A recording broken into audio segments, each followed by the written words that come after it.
Gettopoly, or Gettopoly if I pronounce it how it's spelled, is the 2003 title populated head to toe in the stereotypes surrounding the subject. Buy stolen properties and build up your crack houses and projects. The last pimp left on the block wins. Gee guys, I gotta say, something about this one's really rubbing me the wrong way. Unlike our last title, this one doesn't try to shake up the gameplay at all. Just standard Monopoly with new theming for all the bits and bobs around the board. All the color sets are indicated with nondescript advertiser-friendly pipes, the hustle cards can get you elected Pimp of the Year, and the railroads are back in the form of the various liquor stores around town.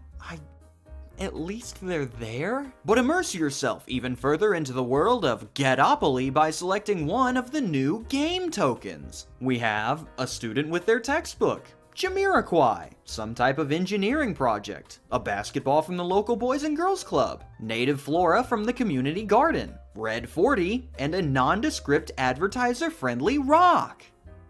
In case you were wondering, no, this game did not receive any backlash and it was welcomed with open arms by everyone and it revolutionized the gaming scene in the end. With a title as brazen as this one, it was inevitable that it was going to get a ton of hate from practically all parties. And it did. Hundreds, if not thousands, of complaints were sent in complaining as to how these people had the gall to release this to the public. The only problem with that being that they were all sent to Hasbro, who had nothing to do with this project. With this kind of title and this style of Monopoly ripoff being far less common than it is today, the general public just assumed that Hasbro had completely lost it and released this as an official Monopoly title. As a result, Hasbro was freaking furious, and quickly sued the game's creator David Chang for, let's see here, trademark infringement, copyright infringement, trademark delusion and tarnishment, and unfair competition due to it being a racist knockoff of Monopoly. Luckily for our storied character Chang here, the modern day sees plenty of examples of companies following the that one guy slash thing-opoly trend without legal repercussions. So unlike gay Monopoly, which was sued right off the face of the planet, Gettopoly here was instead sued right off the face of the planet.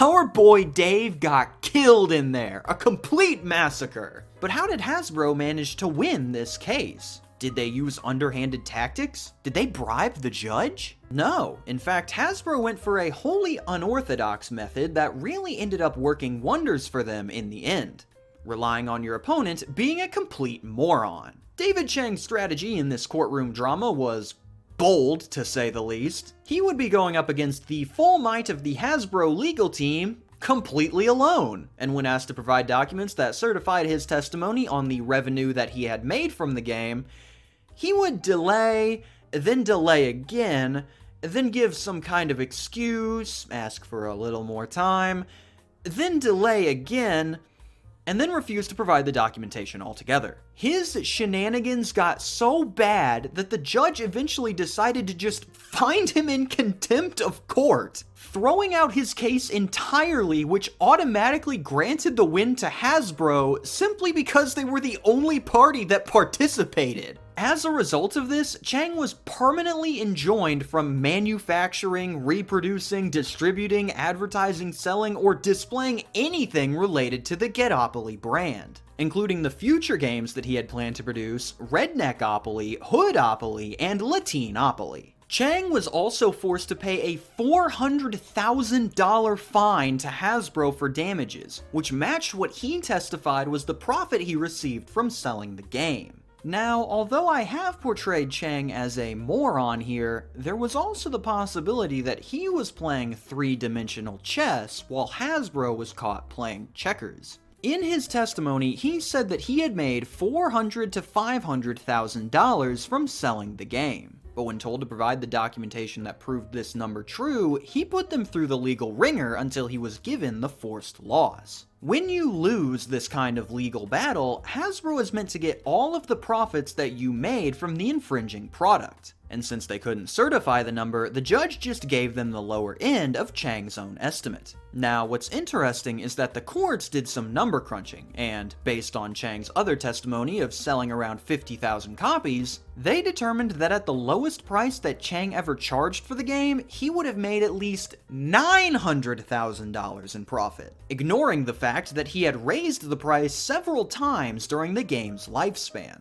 I'm not making any of this up, this is all in the official court documents. So there is a possibility that this man paid a majority of the profits to his relatives for services, made up some lowball number that looked reasonable for a profit total, then sandbagged his own legal case to get Hasbro off his back by giving them a quick win. I could be giving too much credit to the creator of Gettopoly here, but if that's what happened, what a play! So, no, you will not be seeing a new copy of Gettopoly in your local Target anytime soon. But you can find it on the official Gettopoly website after Opoly Games purchased the rights, which really feels like it is violating the injunction, but I'm not a lawyer, so sue them, not me.